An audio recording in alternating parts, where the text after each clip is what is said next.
So I wanted to just show you the basics of what all you need to start cleaning an exterior cleaning company. You don't need this, but it's nice to have. It's a reverse osmosis and a DI filter. I got this one on the cheap. It was a Caddy, but I wish I'd have just went and got the one on the cart because I ended up having to put it on this. It was always getting broken and everything.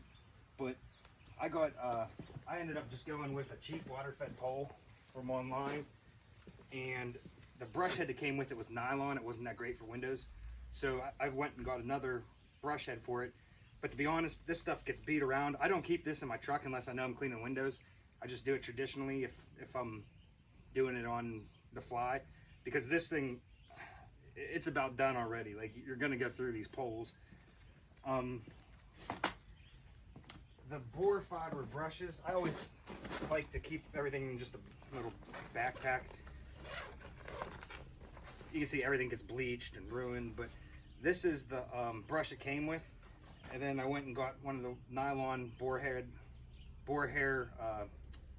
hybrid brush, I guess you'd call it.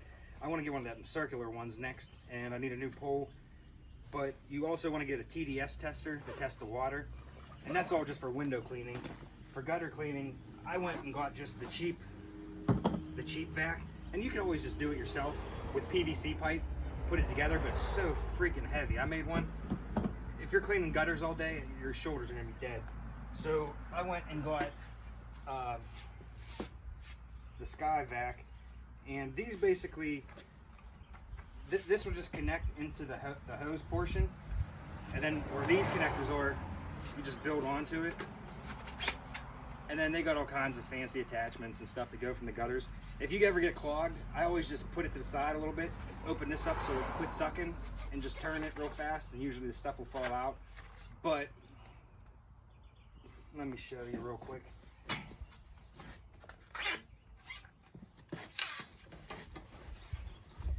This is the part that goes on, that goes in the gutter and sucks out. It gets clogged sometimes, especially if it's wet. So you're gonna wanna make a rod to go in there and push everything out. The nice thing about this is the top sucks in and the bottom blows. So if it's really stuck, you can put it in the blow part. But you're definitely gonna wanna grab an extra filter, and you're gonna wanna clean these every use, clean everything every use, because it gets so caked with just debris and nastiness, it'll go bad fast. And then obviously for pressure washing, I like to keep a little tool bag on me. That way I have just whatever I need for window cleaning and pressure washing. I like to use the Amazon shooter tip for like real high gutters and for masonry, but the Davidson shooter tip overall is better. It's aluminum, so they go bad, you know what I mean? But you can always buy a new one, and he really backs it up. I mean, he'll tell you how to fix it if you have a little issue. Like he doesn't charge for his customer service either, like everybody else. Turbo nozzle, obviously. I always keep a few rags, SOS pad, just little ins and outs. And whenever I'm surface cleaning, if I go to start surface cleaning, I can always put my gun in here. But I keep a 4 gallon per minute little mini pressure washer for if we ever have a well or something. The big surface cleaner back here, but these are gonna have to go soon. Or I'm gonna weld something to put the surface cleaner on, and then this is gonna have to go because my reclaim system's gonna have to go back here.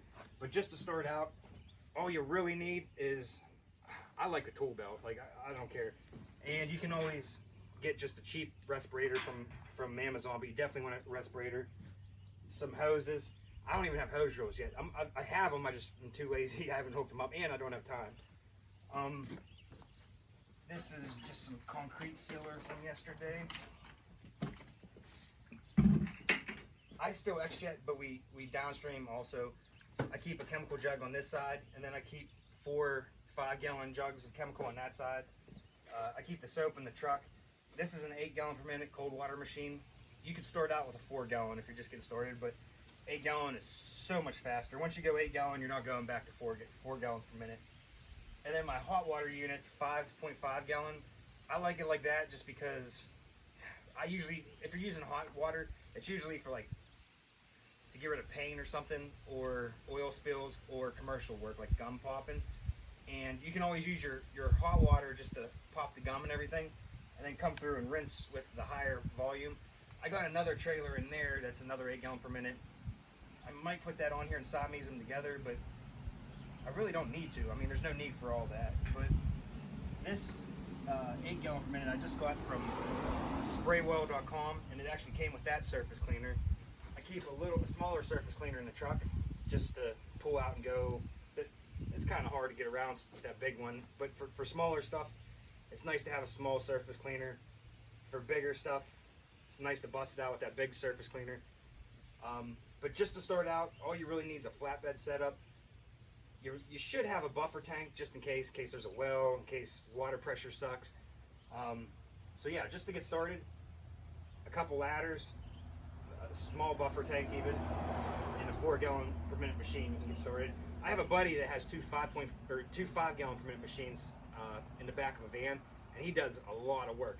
But if you really want to start like dabbling in everything, you really want a Skyvac, a filter for window cleaning, a water fed pole, and at least a 4 gallon per minute pressure washer. No worry, Daddy.